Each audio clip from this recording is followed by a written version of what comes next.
ഈ പറയുന്ന ഉയർന്ന ജനാധിപത്യ സ്വഭാവമുള്ള സമൂഹങ്ങളെ മനസ്സിലാക്കുക, നല്ല രീതിയിൽ മതസൗഹാർദ്ദം നിലനിൽക്കുന്ന സമൂഹങ്ങളെ മനസ്സിലാക്കുക, അതിനെയൊന്നും ഉൾക്കൊള്ളാൻ കഴിയുന്നത്രയും ഉയർച്ചയൊന്നും ഈ പറയുന്ന നേതാക്കൾക്കില്ല. ഇപ്പോൾ താങ്കൾ നേരത്തെ സൂചിപ്പിച്ച പോലെ 3-4 തവണ ഇദ്ദേഹത്തിനെതിരായിട്ട് കേസ് തന്നെ മഹാരാഷ്ട്ര പോലീസ് FIR ഇട്ടിട്ടുണ്ട്, പല സമയത്തും ആൻറ്റി മുസ്ലിം ആയിട്ടുള്ള വിദ്വേഷ പ്രസംഗങ്ങൾ നടത്തുന്നതിന്. ഇപ്പോൾ ചില ആളുകൾ പറയുന്നത് ഇദ്ദേഹത്തെ മന്ത്രിസഭയിലെടുത്താൽ മന്ത്രിസഭയിൽ അദ്ദേഹത്തിനോട് വിദ്വേഷ പ്രചാരണ വകുപ്പ് എന്ന് പറഞ്ഞൊരു വകുപ്പ് തന്നെ ഉണ്ടാക്കി അദ്ദേഹത്തെ അവിടെ സ്ഥാപിക്കണമെന്നാണ് പറയുന്നത്. കാരണം വെച്ചാൽ അത്തരത്തിലാണ് നിരന്തരമായി അദ്ദേഹം ഏത് പൊതുപരിപാടിയിൽ പോയാലും ആൻറ്റി മുസ്ലിം ആയിട്ടുള്ള വിദ്വേഷ പ്രസംഗങ്ങൾ നടത്തിക്കൊണ്ടിരിക്കുന്ന ഒരാളാണ്. അതൊരു കവലച്ചട്ടമ്പിയാണ് ഈ പറയുന്ന കഥാപാത്രം. ഒരു കവലച്ചട്ടമ്പിയുടെ നാണം കെട്ട നെറുകെട്ട പ്രസ്താവനയായിട്ട് മാത്രമാണ് ഞാൻ ഇതിനെ കാണുന്നത്. എന്ത് നടപടിയാണ് ആ സർക്കാർ കാര്യത്തിൽ എടുക്കാൻ പോകുന്നതെന്ന് എനിക്കറിയില്ല.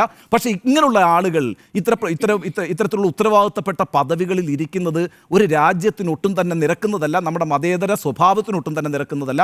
അവിടെ അദ്ദേഹത്തെ പുറത്താക്കുകയാണ് വേണ്ടത്, നിയമ നടപടി എടുക്കുകയാണ് വേണ്ടത്. എങ്കിൽ കൂടിയും ഇനി ഒരു നടപടി എടുത്തില്ലെങ്കിൽ പോലും കാശിന് വിലയില്ലാത്ത ഒരു നെറുകെട്ട പ്രസ്താവനയായിട്ട് മാത്രമാണ് ഞാൻ ഇതിനെ കാണുന്നത്.